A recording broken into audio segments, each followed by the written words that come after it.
Roughly speaking, I'll be talking for about 15 minutes, and then Amanda will have 30 to 40, and we'll have enough time at the end and still finish within an hour, which is what our plan is. So I think we're all ready to roll. So let's get started. This is being recorded, by the way, so you should be aware, for those of you on it live, that your chat comments will also be recorded and will be available afterwards. So you might wish to not be too rude in them. And for those of you watching this as a recording, obviously you don't have an opportunity to put in the chat comments or pose questions. That's clearly the benefit of being here live. So welcome to everybody. So let's get started by me setting a scene around this kind of rapidly changing world that we're in. We all know that technology is massively changing the way we live and work in particular. We know that society is changing with the role of women at work changing significantly, with the different generations we now have at work, and sometimes managers struggling to keep up with some of these changes. And the demographic changes now with people living longer, wanting to work at older age, and the problems that come with elder care as well as childcare now being a real issue for those in work, needing to amend their work-life balance.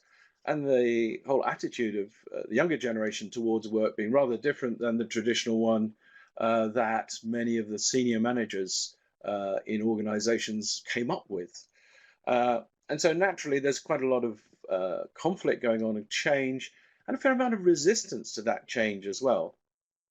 And one of the questions I'll be asking, and Amanda certainly will through our presentations, is why is it that more managers are not openly wanting to employ people on a flexible basis? Why is it that there's still a bias towards full-time, permanent employees of the traditional work pattern? Yet that traditional work pattern is now being challenged. I was fascinated to see a report from the CBI came out in about November called A Better Off Britain, which addressed various issues, including this whole issue of flexible working and keeping people in the workforce who traditionally employers would have had difficulty with. And this is an actual quote from the report that employers should now be challenging these outdated assumptions, and the presumption, and this is fascinating, they're saying this presumption should be in favor of flexibility. So the world really has gone from one where the norm is the full-time permanent employee to where the norm ought to be. And if it's the CBI saying this, who have been quite conservative in the past on the whole subject of flexible working, if they're now saying, look, we believe that the presumption should be in favor of flexibility, then the world certainly has changed quite significantly. And it's against that background that we look slightly more closely at what is it that individuals think about this changing world. When we launched the second edition of Future Work, the book, last year, we did a small survey of about 70 people who were coming to the launch.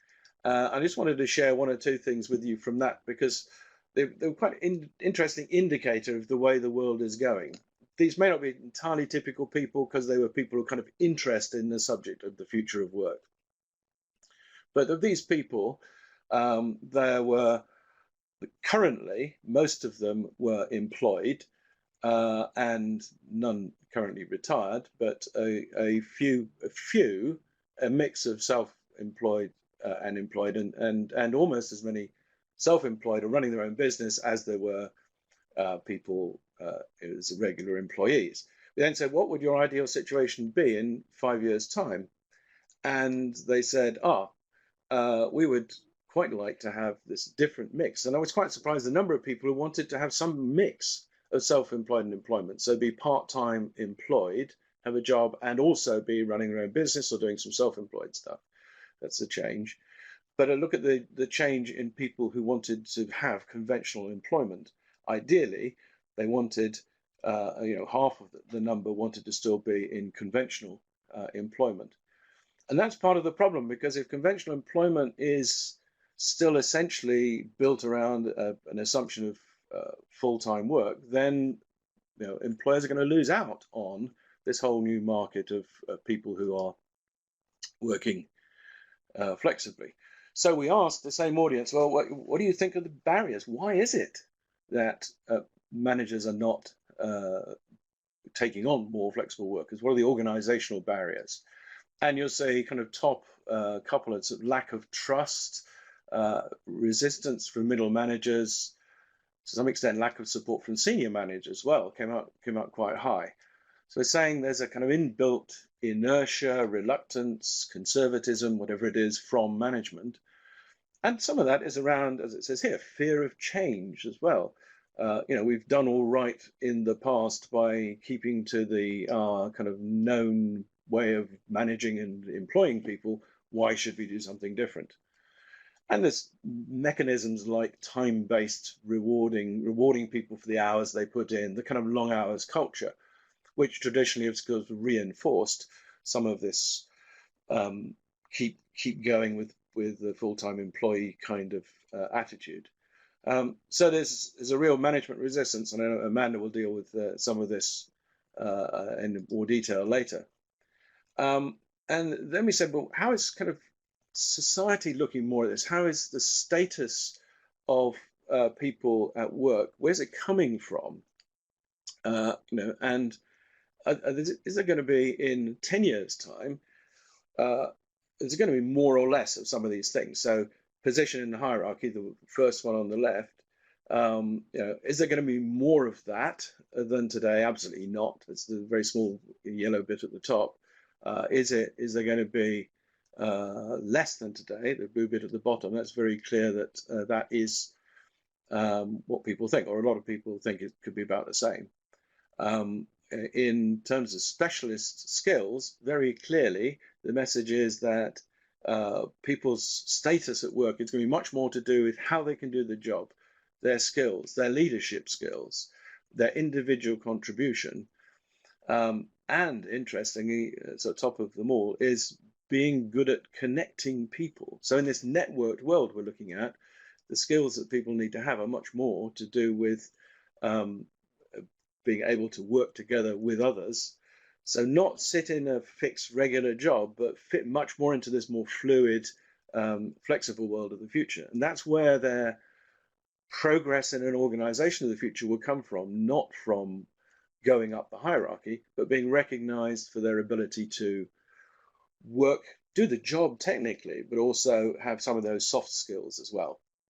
So we're looking at a rapidly changing world where what's needed in the future in terms of skills and abilities are different from the past. And that's reflecting a world where people who are able to work more flexibly tend to have a lot of more of these skills. The self-employed, the individual contributor is not the sort of person that sits down and follows the rules in an organization. There's somebody who does use their imagination, uses their ability to work with other people, and so on. So there's a change in emphasis in the competences that are needed in this world of the future. And so then it's a question of what are employers and what do they need to look for in the future? And they need to certainly be looking for people who are much more able to work in this environment. Well, fortunately, this suits the new generation coming through who are able to work, want to work more flexibly, who do have a different sense of their work-life balance, who are particularly those with childcare or elder care commitments, but others with other family commitments, holiday, hobbies, or any other personal commitments. They're now wanting to much more get a balance in their life. So we need to look at how do we recruit people into organizations who can get that balance? How do organizations cope with the demand out there for more flexible working and the supply, which isn't still really there yet?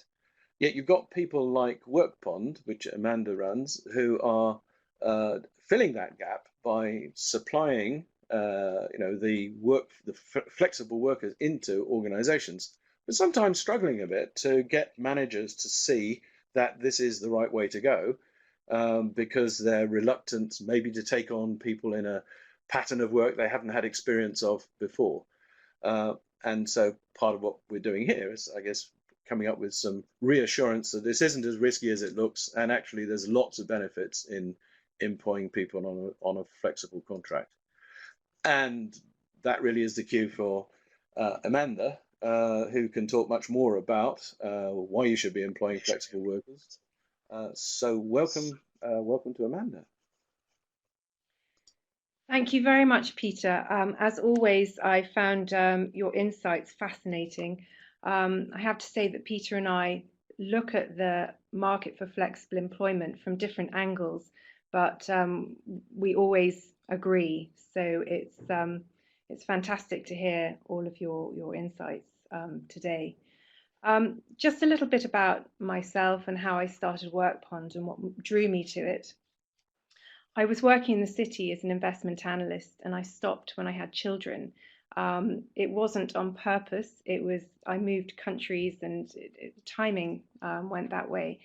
And I suddenly discovered a large pool of people who had had children and then sought flexibility and wanted to continue with their professional careers, and found it very difficult to return to the workplace. So I looked in great depth into it and tried to work out what the problem was, and realized that there was no real mechanism, no marketplace for flexible working.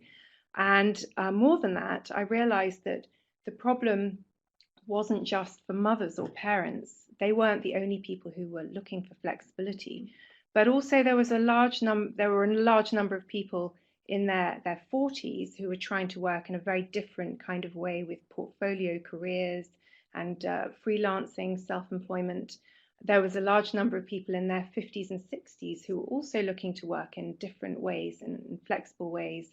And then Generation Y thought very differently about the way they were wanting to be employed. So I set up WorkPond with the aim to try and help make the market just much more active and help companies source these people who tended to be actually very highly qualified in every sector of the market. I thought really I could start with just identifying one problem with flexibility is the language and the terms people use. There are quite a lot of negative connotations with flexible working. Businesses often think that people who want to work flexibly are going to make things difficult for them and more complicated. So I thought I'd go through and go through this list of who people are and what their function is in businesses. So starting off with interim workers, interims tend to work at a very high level within corporates, often when there's some form of change occurring, where the company needs specialist skills to come in and help them, or where there is change of personnel and they need somebody to fill a gap. But they're very, very well paid, usually very senior, and they come in, do a job, and then leave. Consultants are again specialists who go into organizations and bring in their specialist skills for a defined period of time or until the job is done. Then we have contractors who have specialist skills, but they may well be working under an umbrella situation. They also can be self-employed contractors, so people who in an area where there's high turnover of staff, companies often find it good to have staff that they can dip in and out of from different pools. So that's where they are working under other employment agency contracts.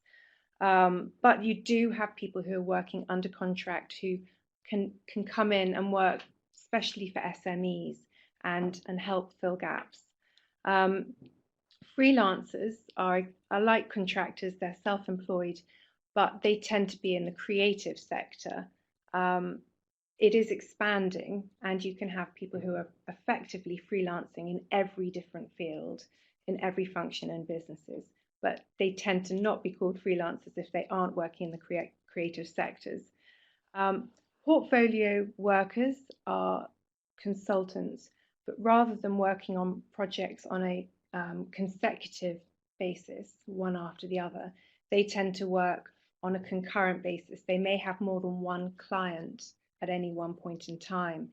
So they may often, the best thing is when they have one large client who can pay them, a larger day rate, and then they can work on smaller projects to fill gaps when they're not needed on the larger projects. Then part-time workers, often people associate flexible working simply with part-time working, but that's becoming very popular, and I'll show you on our next slide how large that portion of the market is. But that can be, parents who want more flexibility because of their children, or people in the latter years of their career. That's going to become more and more common as people work for longer as well. Flexi hours workers and remote workers, both of them are very common, even in the traditional section of the market, and it really is a tool that can be used by companies to help retain staff and give people the work-life balance that they're looking for.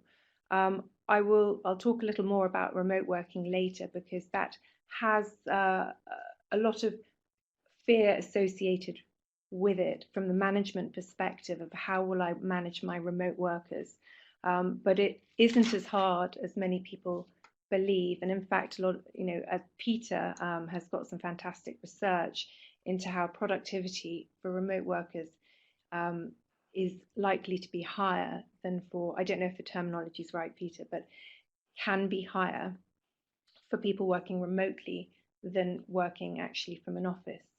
So taking you on to the next slide. This slide I find absolutely fascinating, and I hope you enjoy it too. Basically, it's the UK labour market.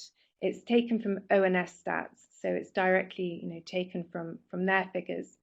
It shows the UK population of people of working age is 41.5 million. Now, this doesn't take into account those who are over 45 who are working on a lot of people at that age work on a flexible basis, so it's ignoring a whole segment of the market. Unfortunately, I haven't been able to correlate those figures with it, and I will be trying to do that. But the thing that really fascinated me when I started looking into the flexible employment market was the economically inactive segment, partly because that was the group that I found myself in when I had children. Now that group is 21.3% of the population, which is an enormous amount, particularly considering that the unemployed make up only 5%.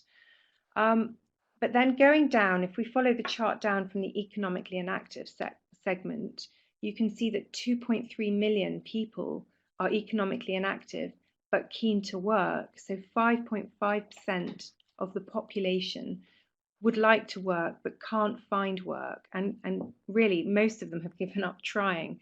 Now in WorkPond we work very closely with a lot of people who are economically inactive.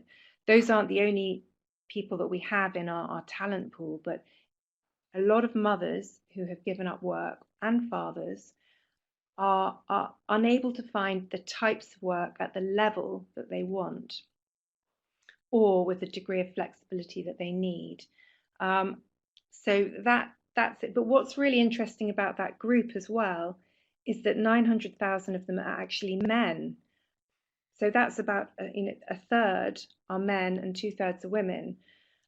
We've discovered, to our surprise, that 55% of visitors to our website, which is totally focused on flexible employment, are men. So it is actually both genders who are looking for more work-life balance. And we see that there's a huge shift in that area.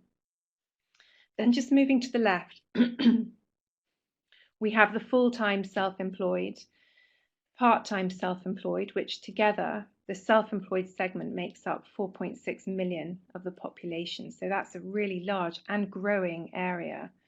And then the part-time employed make up 6.7 million people. So all in all, it's a large proportion of the labour market.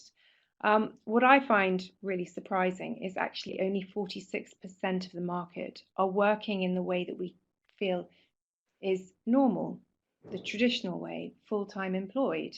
When I was born, I think probably 100% of the labour market worked on a full-time employed basis from an office. They really didn't have much of an alternative. Telephone systems were very different. Technology didn't really exist.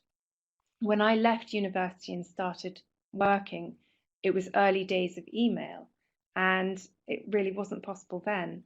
So we have had the most enormous change in the last 20 years, and really such a rapid, it's almost a silent revolution that's occurred to be in the situation we are now with the labour market. And a lot of new companies that are setting up now have really embraced this and have set up business structures around it. And so this brings me on to my next slide. Why should companies be looking at the flexible workforce in order to help them grow their business? And the reason is it's the new norm.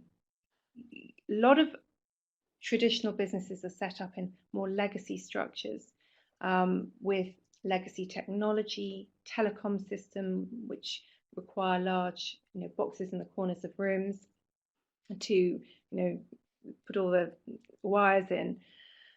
But it's not necessary anymore. We have the most incredible technology that allows us to work in different ways.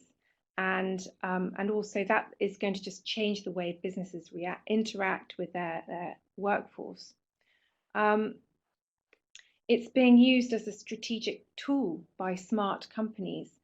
I spoke to a company only yesterday, and they are totally virtual. It's a technology company. They have 7 contractors working for them. I think 3 or 4 of them are overseas, but they use technology to link them all together. They have the most fantastic relationships. It isn't a company that, they're all very distant. They communicate constantly over their computers, and it's really growing fast. The managing director said to me, "Why would I have an office? Because if I have an office, I'll have one less staff member." He is focusing on growing his staff because that's how he's going to grow the business, and he's using technology to enable him to do it. So, and the third point is, if you don't, you risk being left behind. Not only are we, or are you having to compete with, businesses down the road, but you're also having to compete against businesses internationally. And also you're having to compete against businesses in the UK who are employing internationally. The company I was talking about yesterday, they have a lot of their developers from overseas who are lower cost. So if you have lower cost, you have higher profits, and you can grow more quickly, you can expand more quickly. So if you stick with the legacy structure, you will risk being left behind. So a lot of companies I speak to have concerns and fears about how they'll be able to cope or manage with the change that's required to take them forward into a new way of employing. One of the fears, particularly when a large proportion of their workforce are permanent and full-time, is, what do I do if everybody wants it? Well, it may well be the case that everybody does want some kind of flexibility, but they probably won't want the same kind of flexibility. And it's worth actually talking to your staff, because a happy workforce is going to be much more productive.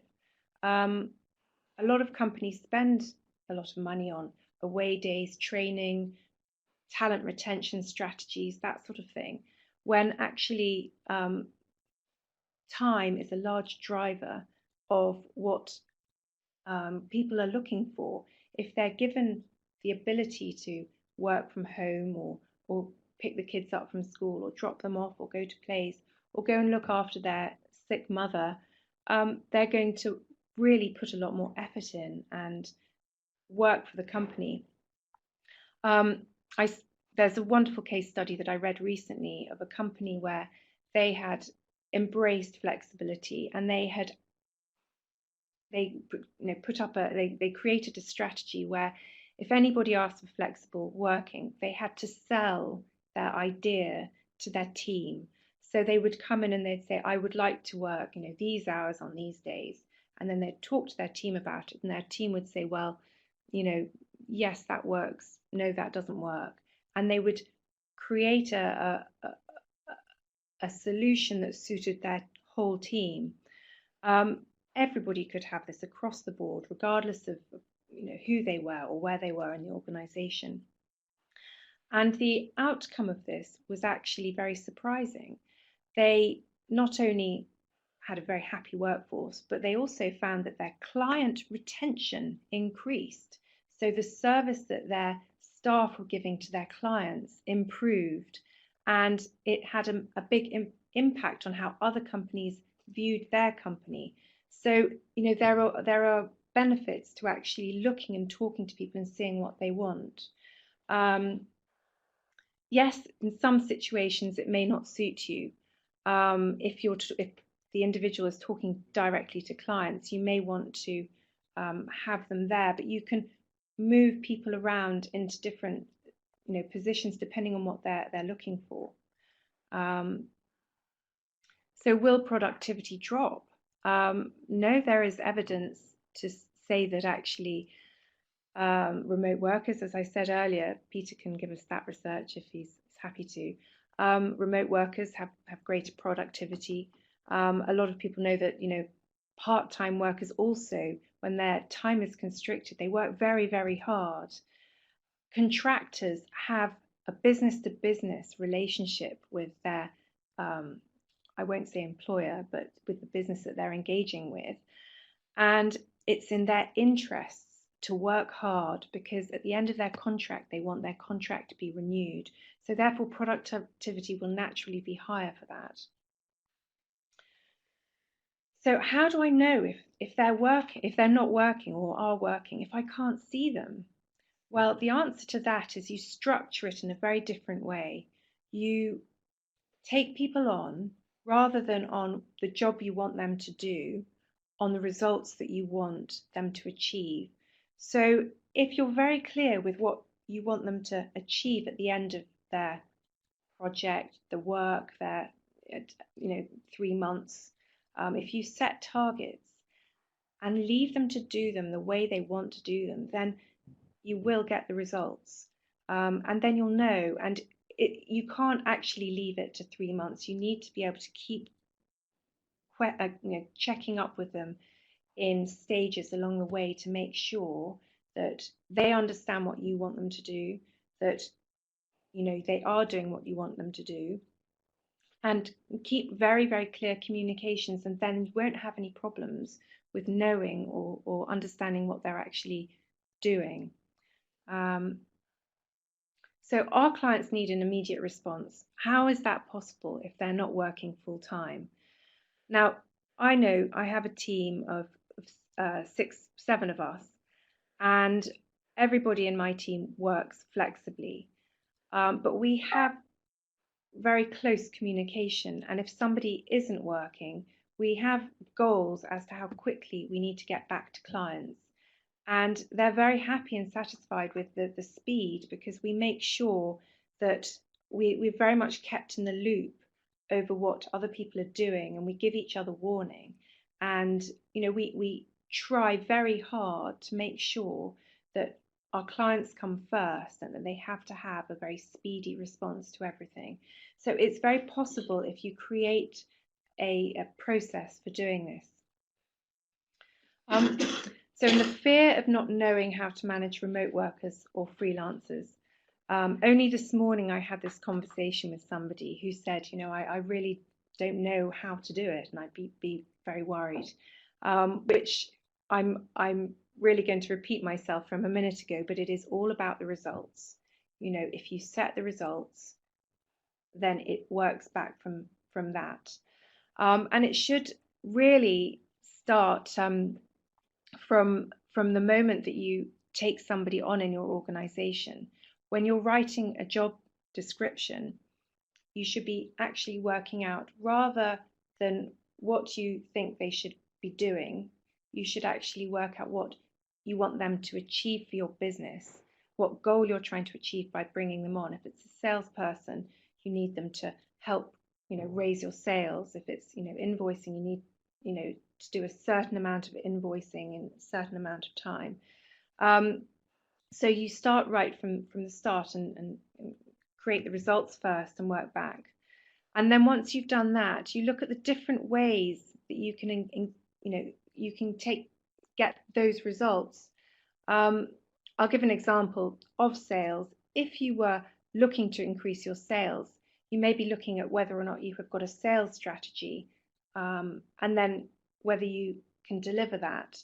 So it may be a case of, you need to increase your sales, so you need to take on an interim to put together your sales strategy, or somebody who's got experience in the sales strategy, which is a short-term project.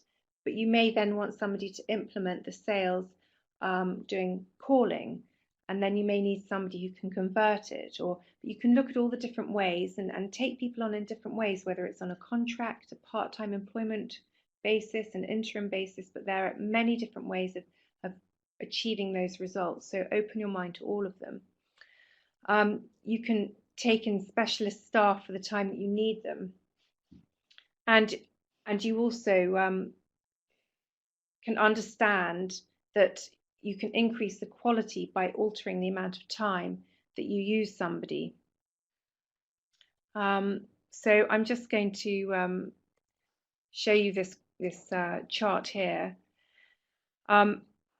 This shows the red line here is the full-time employee, and you can see that it's an upward sloping curve, or line in this case, where the more you pay, the higher quality the person you get.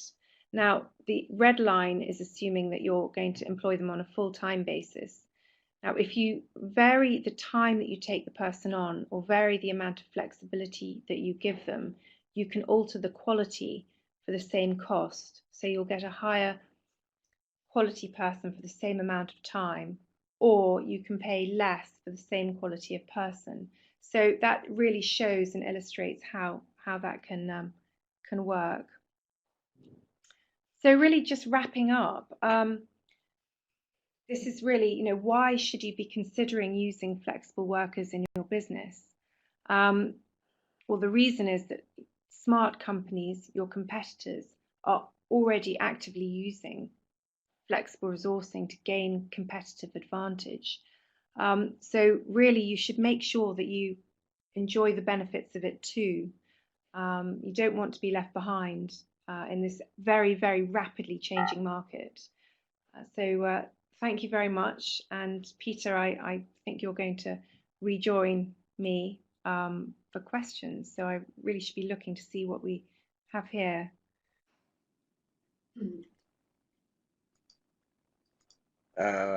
Right, yes. Delighted to join you back again. And we've had quite a few questions coming in at the moment.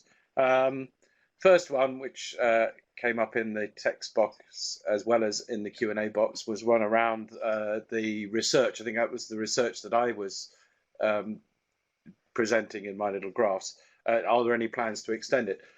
Right now, the simple answer is no, although it would be fascinating to look at some of that stuff in more detail about the intentions of people going in the future in terms of would they like to do more part-time work and so on.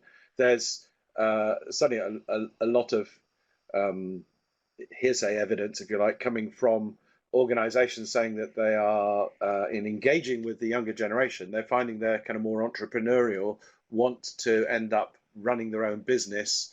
It's the kind of the internet generation, I guess, where people, their heroes are the people who started a small business and ended up creating something of not necessarily empire, but a flourishing internet-based business. The cost of entry to that is fairly low, and so people feel more that they have an opportunity to get on, and so it's really getting that generation on board. But the simple answer is no immediate plans to continue the research. I agree, it would be fascinating. If you can find somebody to fund me to do it, then I'd be delighted to do it.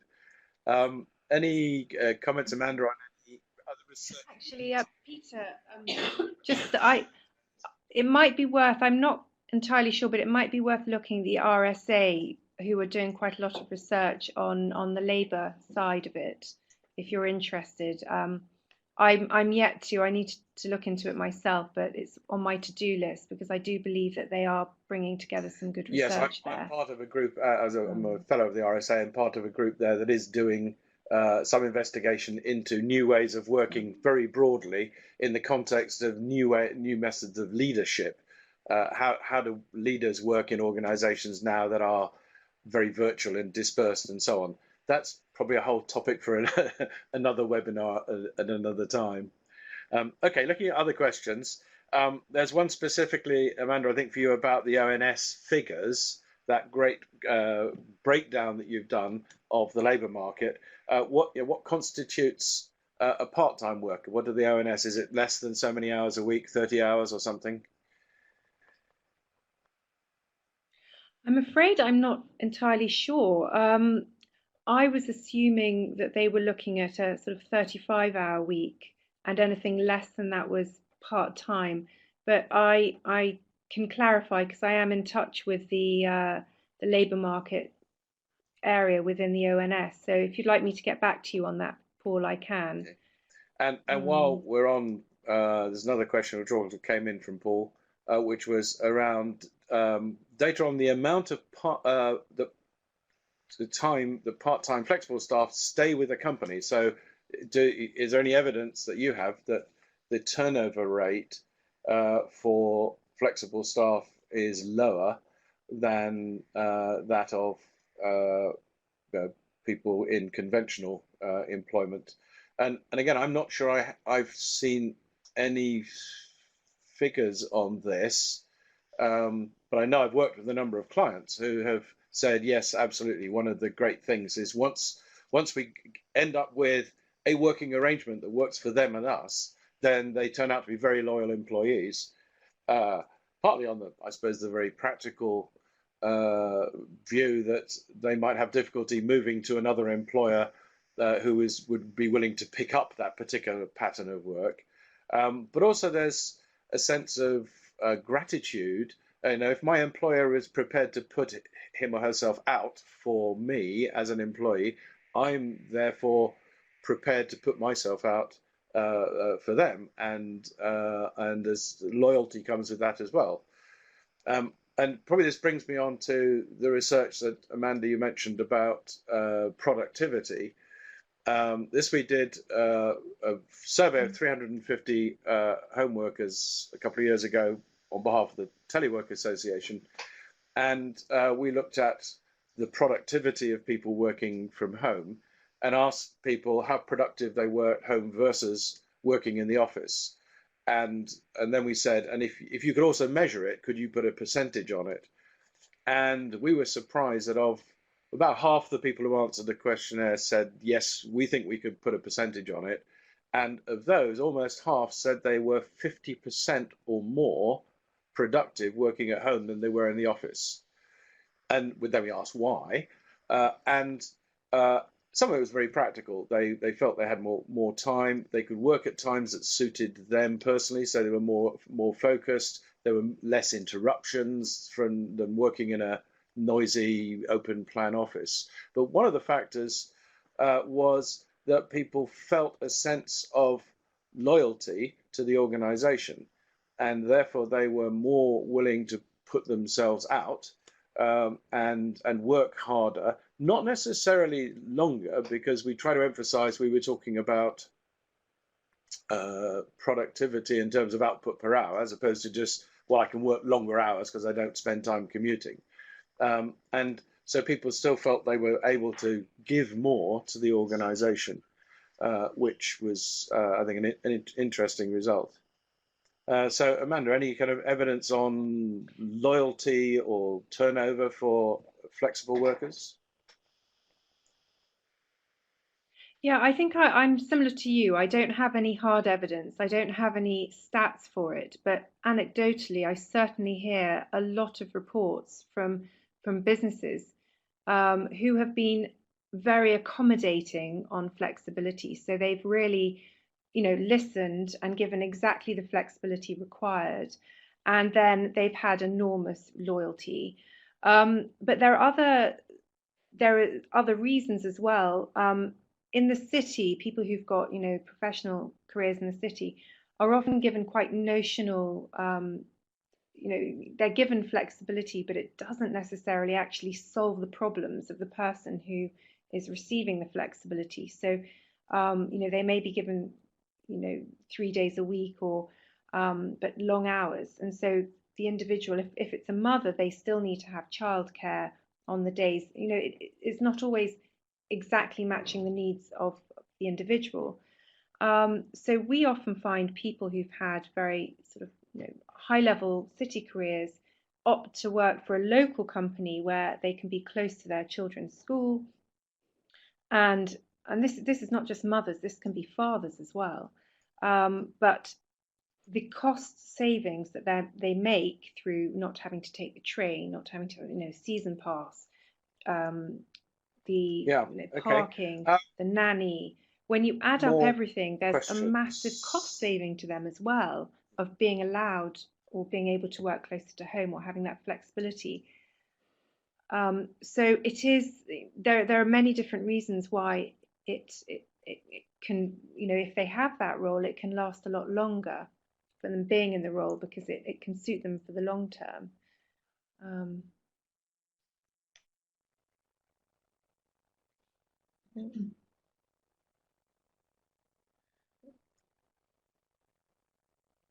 Right. Peter, We seem are to be. you still there? Oh, I'm still here, but you're breaking up a bit. So it's either my broadband connection or your connection. I suspect it's possibly mine. This is one of the benefits of working from home, or one of the disbenefits is you are subject to the speed of your local broadband. And I have sort of two methods of getting onto this, and both of them seem to have failed simultaneously, which is quite good. Um, so, but I think we're back again anyway. So apologies for the slight technical hitch. Um, okay, the one of the next questions is, I think, again for you, Amanda. Really, are there any particular industries, sectors that are more pro or anti flexible working, in your opinion?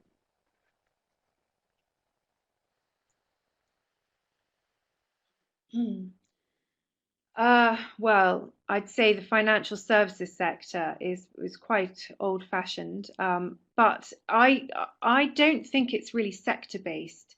It's very much the leader in the organization. Whether or not the managing director is entrepreneurial, very forward-thinking, or whether they're more traditionalist. So while I've just said the financial services system,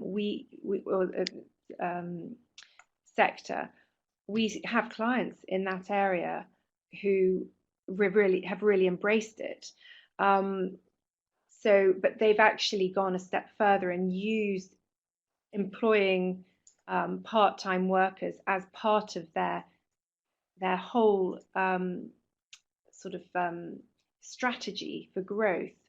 So we've got an investment and analysis company in the city who are doing that, and they're growing at a massive speed when the other companies are all shrinking in that area, and they're becoming the industry leaders very quickly.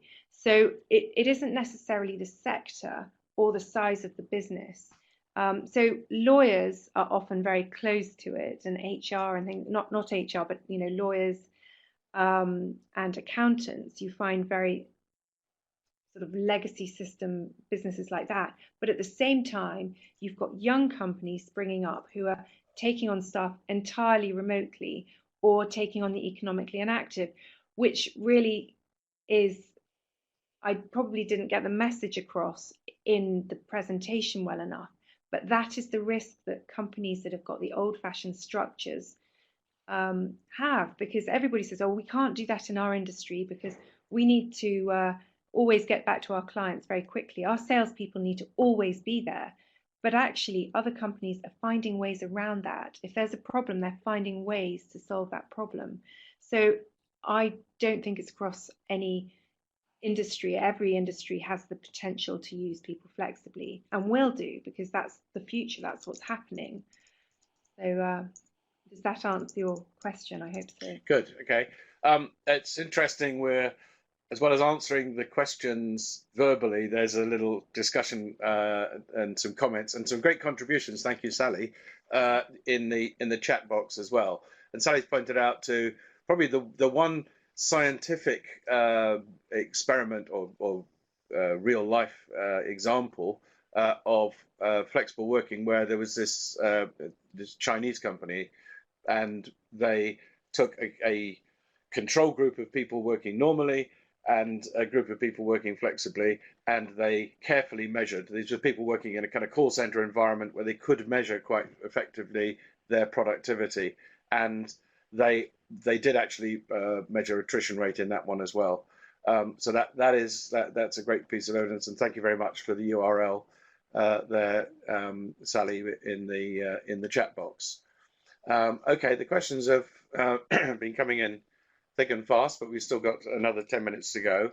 Once again, probably Amanda, you can try tackling this one, which is part-time work proxy for unpaid work? You hear about youngsters being taken on internships, for example, unpaid, and I certainly have seen examples of where people end up being effectively doing the job they used to do, but being put onto a part-time contract. Typically, the mother returning from maternity leave decides she wants to work 3 or 4 days a week, starts to do the job she used to do before, and surprise, surprise, with a bit of cutting out of unnecessary meetings and so on, can end up doing the same job that she did before. Mm-hmm. And it's kind of happy with the arrangement until there's a kind of a period of disillusionment between 12 and 18 months when she looks around at her colleagues and says, hang on, I'm doing the same job as you, yet I'm only being paid for 3 or 4 days a week and you're being paid for 5. So I'm getting 3/5 of your pay, yet I'm just as productive as you. This isn't fair, because effectively you're not working in terms of output for 2 days, but still getting paid for it. I'm managing to work more productively because I'm getting the job done in 3/5 of the time, but I'm suffering as a result. And this, of course, comes back to the whole issue of paying for results and employing people on results, which, of course, is a key part of good management of remote workers in particular, but flexible workers more generally. But back to the question, Amanda, do you see there being a danger of flexible workers being taken advantage of and being used as free, cheap labor? Yeah, that can be a problem. But I think businesses, when they do that, will risk losing that individual, because the moment they feel exploited, which is effectively what it is, paying somebody 3 days for working or producing the results that they would otherwise have produced in 5 days. A lot of these mothers are very grateful for being given, or fathers or whoever are grateful for being given 3 days, and will want to prove themselves and work very hard. So they'll then take home work, and eventually they will be looking elsewhere for work. The difficulty at the moment is that the flexible employment market is not great. So for every, let's say, marketing role that we get on WorkPond, the number of people who will respond will have 7 or 8 people, and often the companies come back and go, are you serious? Why is this person applying for our job? They're far too senior. And the point is that they will drop. They'll go to a job that's much more, they get the work-life balance and will be paid less for it.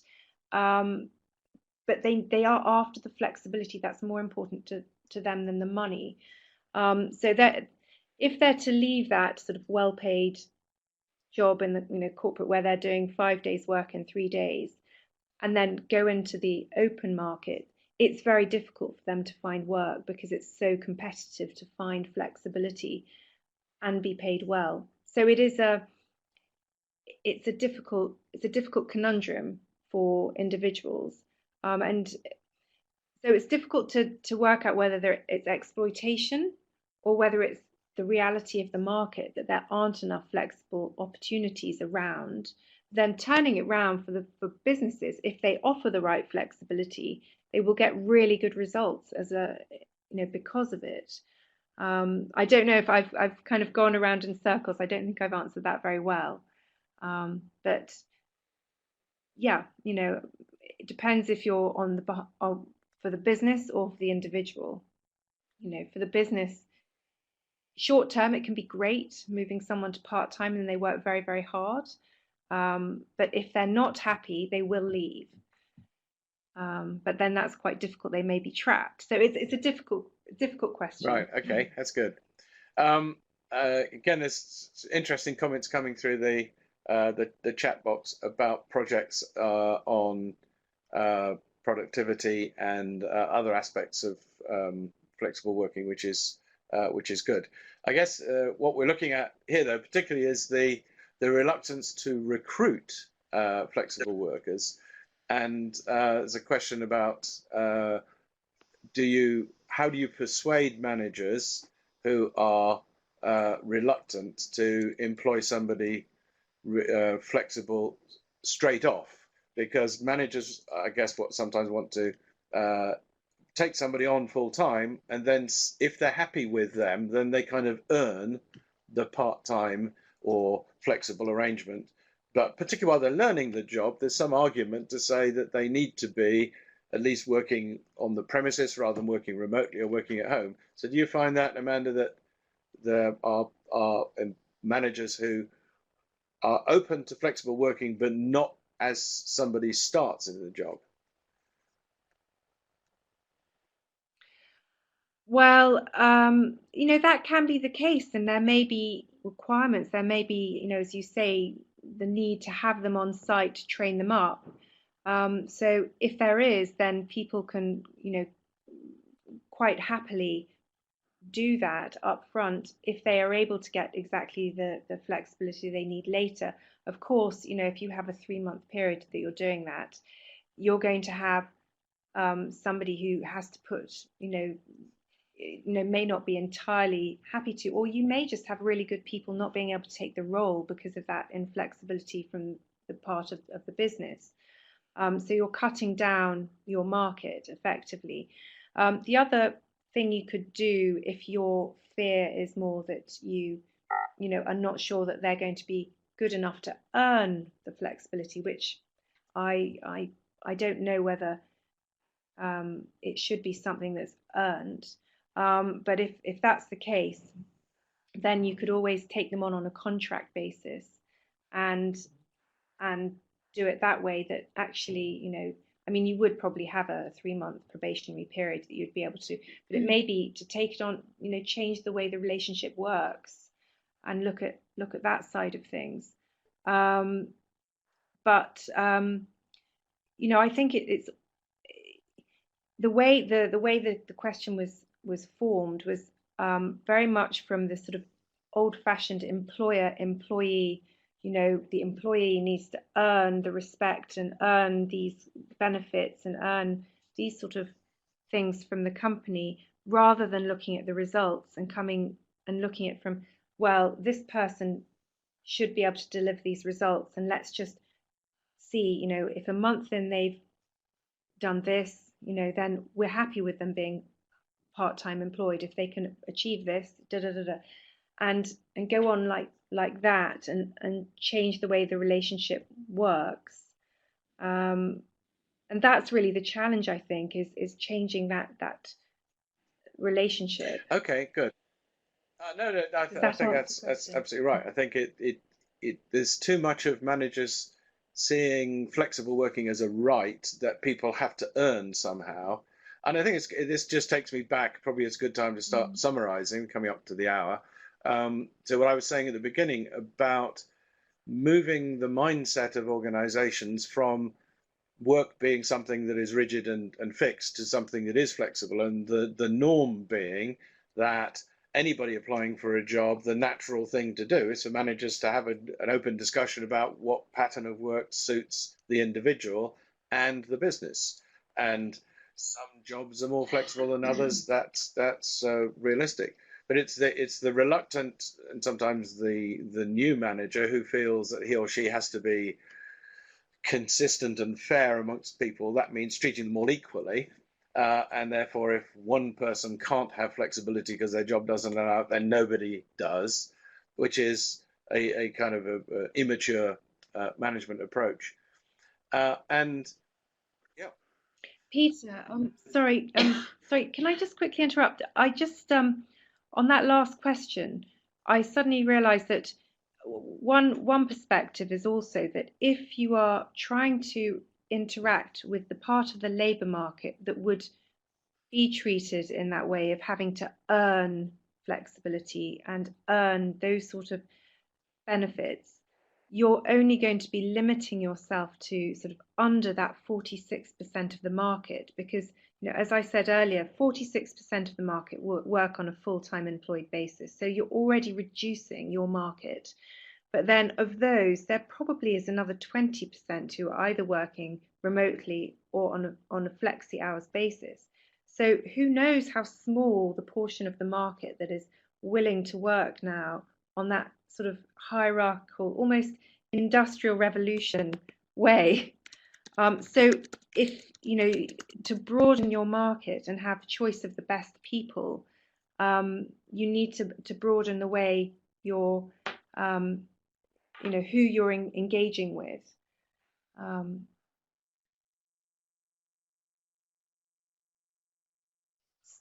Sorry, I think we've lost you, Peter.